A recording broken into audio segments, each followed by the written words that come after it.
welcome back. Today we're back on the 47 Ford. I bet that surprises you. Today we are taking this American Auto wire kit and beginning to install it in the car. It's time to get a wiring harness put in this car. Becky will be here soon to give me a hand. We're going to get after this. Let's watch the show intro. I'll see you in 30 seconds. I'm Mike, and this is my car's shop. Working out of a 100-year-old refurbished barn, bringing 35 years of experience to projects considered beyond repair. Vision, creativity, and problem solving are essential tools in this place. Watch as we transform junk into polished metal miracles. This is my car's shop.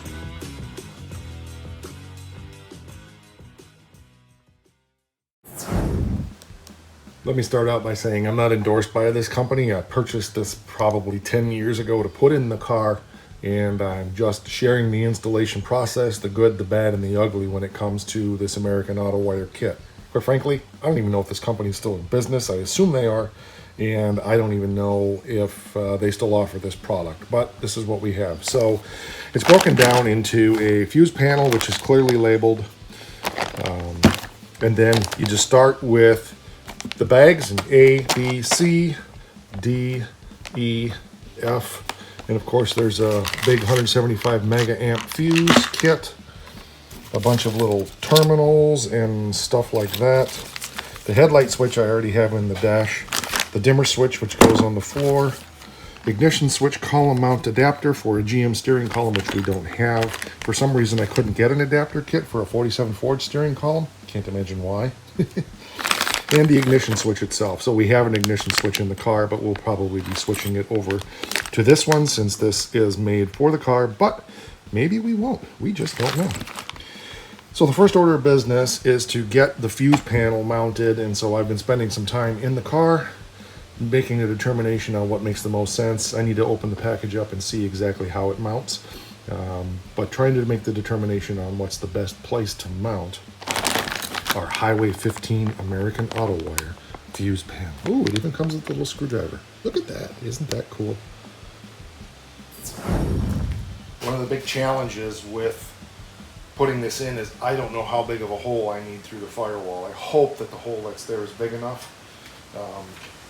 Nice thing about this particular wiring kit is everything can definitely be easily taken back out if I needed to make the hole bigger or move to a different hole, but it's a guess, and there's an awful lot of wire here, but obviously not all of it goes through the firewall. So right now we're working on kit A, or on the first part, which is the ignition switch and the starter wiring. We have that in the car already, but I think we're going to go ahead and replace it with what we have here, so that it's new, because that was all temporary. So Becky's got it unwrapped, and we're going to try to sort this out.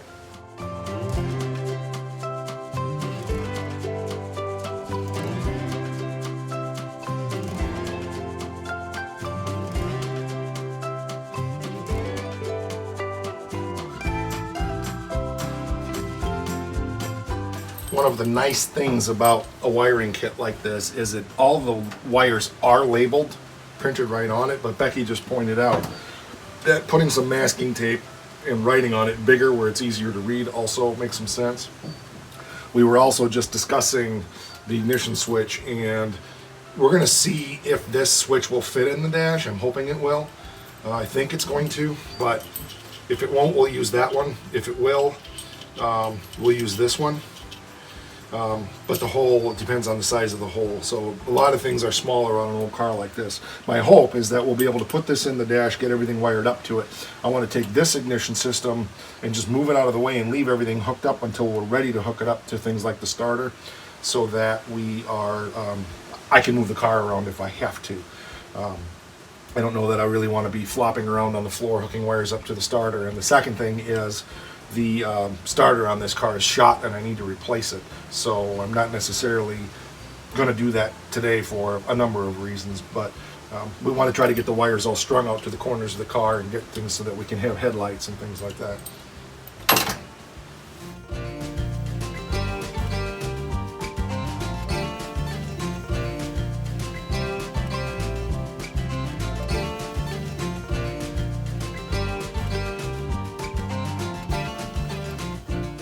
So they include tons of extra length, and I've also checked the switch and it's going to fit nice.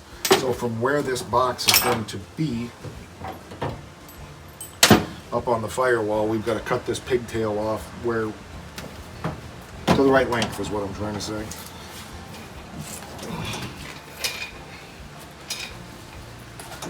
This is up here. Can we temporarily put it there with Velcro or something? I was just thinking we should. Because it's going to inhibit things if we don't. Yeah. Do we have Velcro that we could just put on the back? Yeah. Okay. So we've determined that ultimately we want to take and put a piece of wood on the firewall, because I've got the firewall solid. There's all the holes are welded shut and it's painted and finished beautifully. We're gonna glue a piece of wood to the firewall, but for today we're just gonna put Velcro on the back of this to hold it in place so we can get the length of our wires right. And if it works, we'll leave it that way. But I suspect that it's not going to hold with just Velcro. But I'd like the opportunity to be able, if I need to take this off to access it for any reason, I can't imagine I would, but I'd like enough length. Because one thing that drives me nuts is when you got to work on electrical, you can't get the stupid fuse box where you can get at it. There's nothing to access on the back of this one, but still. So just from experience. So I'm going to wipe that down with some prep salt so this Velcro is going to stick. And that was a good idea on her part.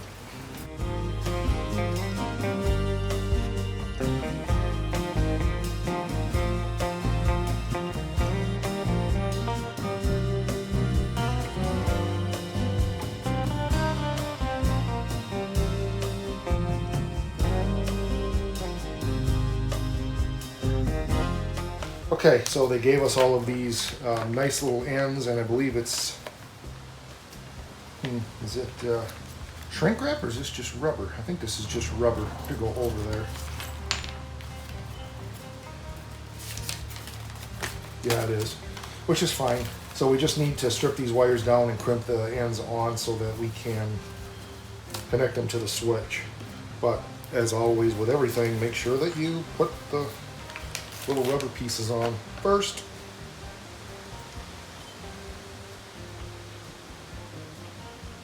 Or not. I'm tempted to just use shrink wrap rather than these rubber things. This one looks bigger. Yeah, that one was small, but I didn't want to slip on there. Is there a big one? These are bigger.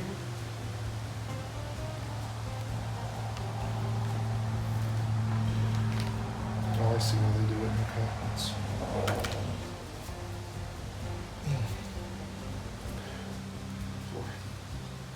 So? Maybe. They do not want to slip on that.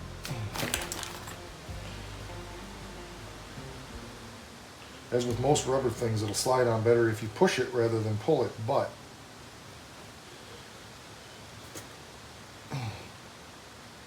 my concern is I'm going to get that on there. I'm not going to get it over the, there we go. Now that it's on the wire, I can push it. Because what happens when you pull it is the rubber gets tighter. And so you want to push it so the rubber gets fatter. I think we probably need, how many smaller ones on here? Is there? Did you try that one? Yeah, it was so tight I was afraid of it.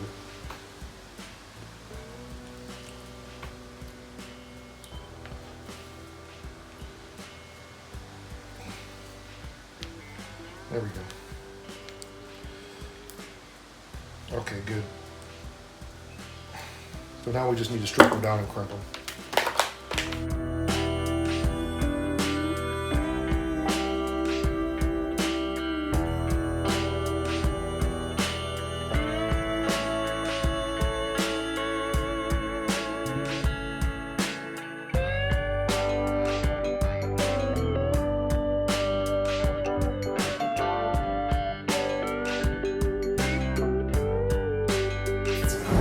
Okay, so we've got the 75 amp main fuse, which is the protection for the entire vehicle, feeding off of the battery feed from the trunk. So we need to put this in so we can run our short wire here and then run power into the distribution block in the car or the fuse box. And it's very fortunate that there are a couple of holes in the frame that look like they're going to work and I don't have to drill anything. And yes, they do. So this is awesome. I love it when that happens. I was telling Becky it happens more often than you would think, that things end up lining up miraculously like this. Yeah, it's off just, there we go, got it. Yep. So I'm gonna have to crawl under the car, but now we have our block here. We just need to run a wire over to the starter and then another wire into the car. And I need to determine where the best place to run that into the car is. I would rather get it into the interior right away, and so that it's protected from the engine and the exhaust and all that stuff. But I don't have any holes over here, so we might have to drill a hole down low here where you can't see it, put a grommet on it and run it through there. That would probably make the most sense.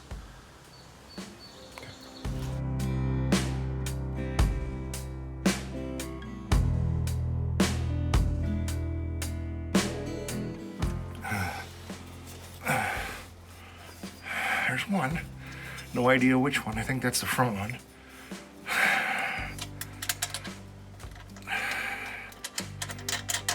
Perfect. Okay, and the second one should be... There's that one. Forward. Oh, okay, good. It's further up than I thought.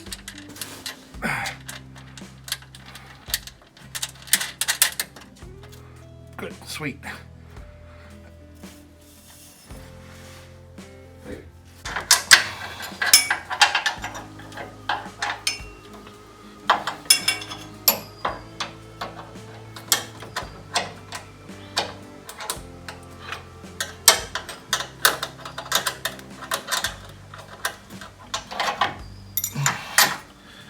No way I can do that by myself. If I give you a socket, can you tighten it down if I go underneath and... You can try. Okay.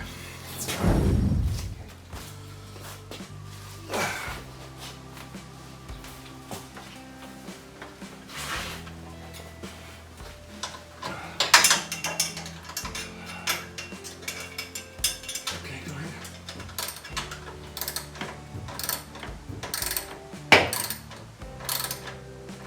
You want that longer extension or you okay with No, that? I'm fine. Keep going. Okay, hold still. Okay, it's good. Thank you.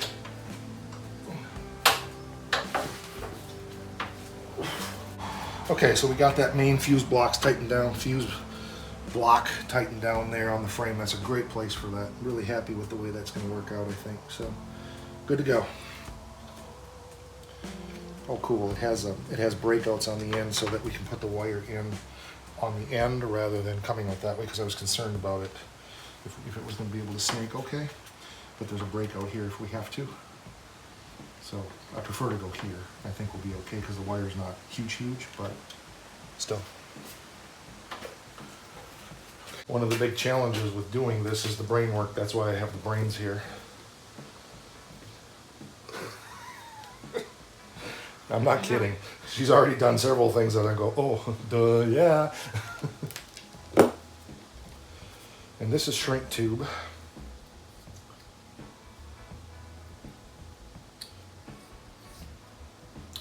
Yeah, and then on the other end of this goes one of these big ones from the fuse block forward, so we're good. My crimpers are not the best, so here's a question for you, because I'm in the market. What's your favorite pair of wire crimpers? Drop it down there in the comment section, because I'm on the hunt for a new pair of wire crimpers. What I end up doing is using both pliers, vice grips, and wire cutters to crimp these things, because I find that it works the best.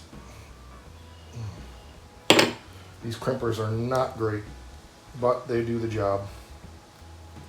In this case, the eyelet isn't the best, so we're going to have to do the old, probably the old smasheroni with the, oh, it helps if you use the right one. See? No brains. There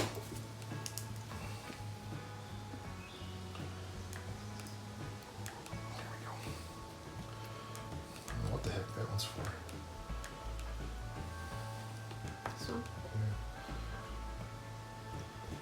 Maybe if you wanted to run a heavier wire.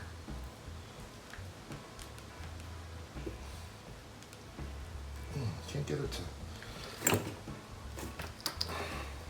I'm trying to get it to overlay itself, and it's not. It's fighting me.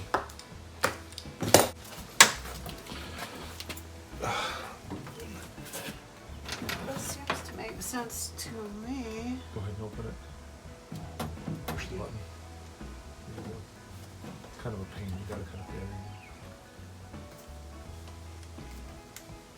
Is there a way it'll run across there without getting pinched at it?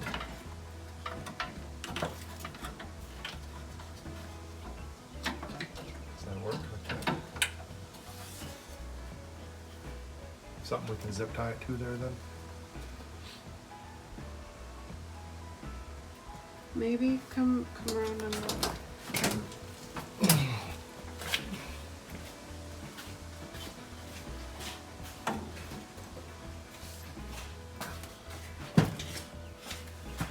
You could. Yeah, that'll work. Okay. I checked and those. It's really hard to tell, but this piece right here does not go beyond these two brackets. Right. Okay. So I think. Here, go hold it like that. Go ahead, push it up. Can you feel it interfering at all? I don't think so. Okay, so if we... Ooh, the button's stuck in. Okay. If you zip tie it to these guys. Or had just little grommets that we could run it through. Those little grommets that we bought for the bathroom. Remember I bought those wire loom grommets things with the rubber for putting the fan in the bathroom? Oh. Yeah. You said send them out to the shop because you'd use them out here. I will. No clue. Look on a flat surface.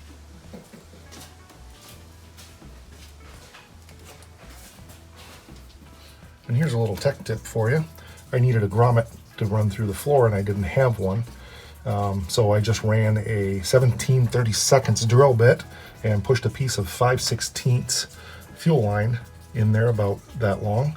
And I'll run some RTV around it to hold it in place, but that way it's like making your own grommet. And I need to run 2 wires through there. So rather than digging around or going looking or somewhere, I have a grommet kit, but you know, when you want something you can't find it. And this works real good, so we'll just run some RTV on there once we're done to hold that in place, and we've got our own homemade little grommet. So we got the wires run across inside. It was kind of a decision-making thing. The switch is now all wired up in the dash. We just got to hook the coil up and then put the wires on the starter, and we should be able to hit the key and crank it and start it. Then we got to do the alternator wiring next. Then we get on to the fun stuff like the headlights. But this obviously all has to be done first. So we're getting close, but just tedious.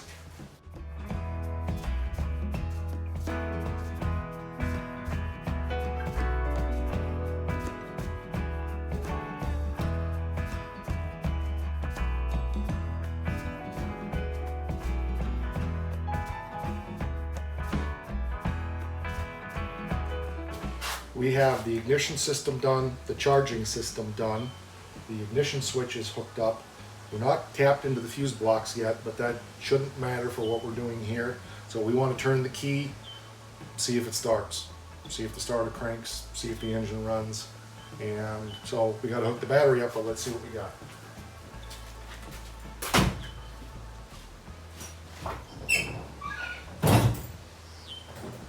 Whoa. Short or something.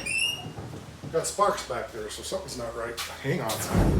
That was a simple fix. I mean, it's not fixed, but I found it. The ignition switch was turned over and one of the terminals was touching the edge of the dash. So I'll probably take a pair of pliers and bend that tab down and then wrap that terminal a little bit better. But I got it out of the way now, so let's see if it cranks and starts.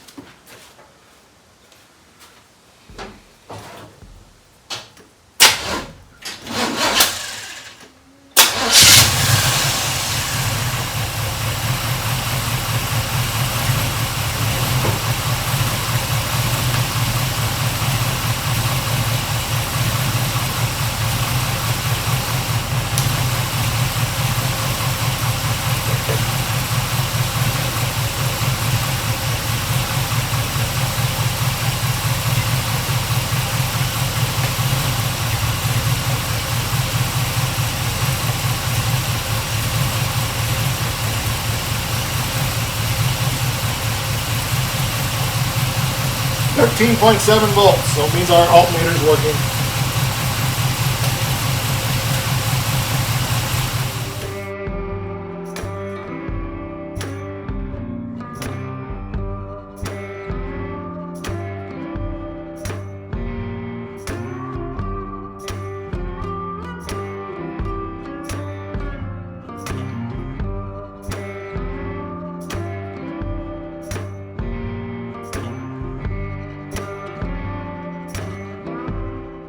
So we've got the ignition working, the fuel pump is working, the fan is working. I just put them into a couple of accessories off the fuse block.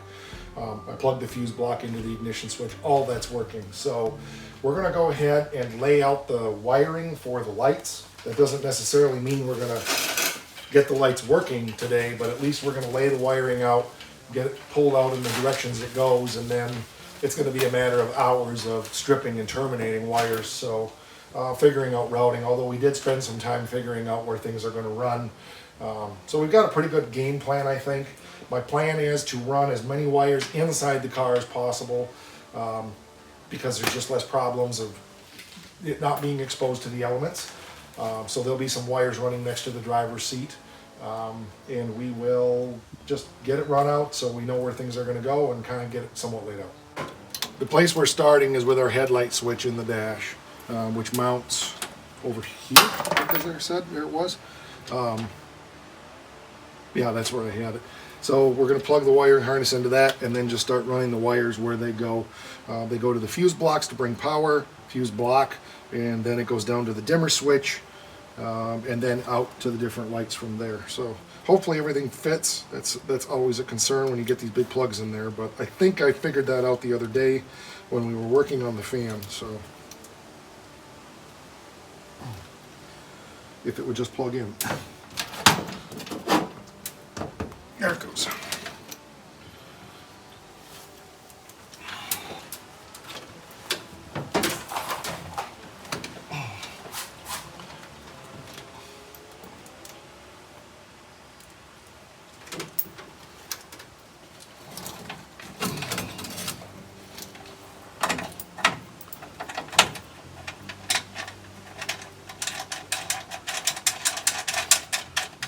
Lots of room, so it fits nicely. And as I mentioned in the last episode, we have to cut this off, but I'm not doing that yet. So, okay, so we can start by probably tapping into the fuse box with the first one and then feeding out where the rest of them go, which I think is all down to the dimmer switch.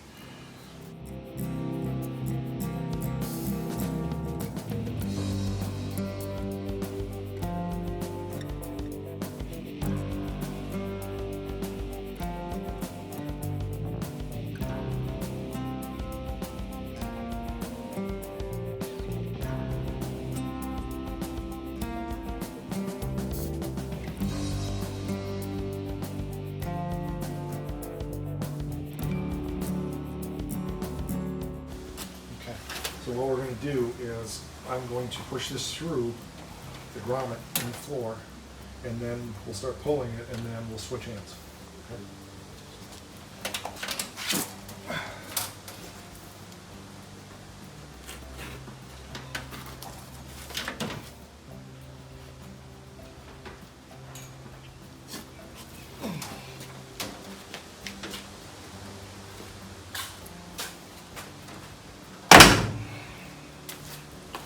That's not helping.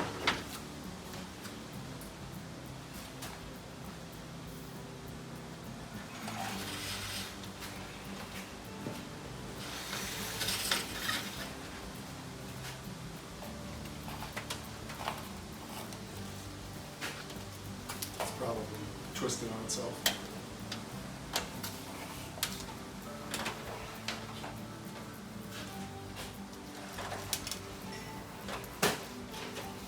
Well,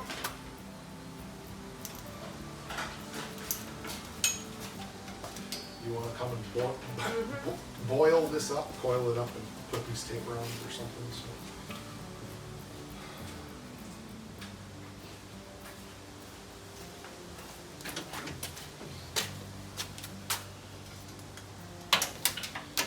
You can pull a bunch more if you want, if you would.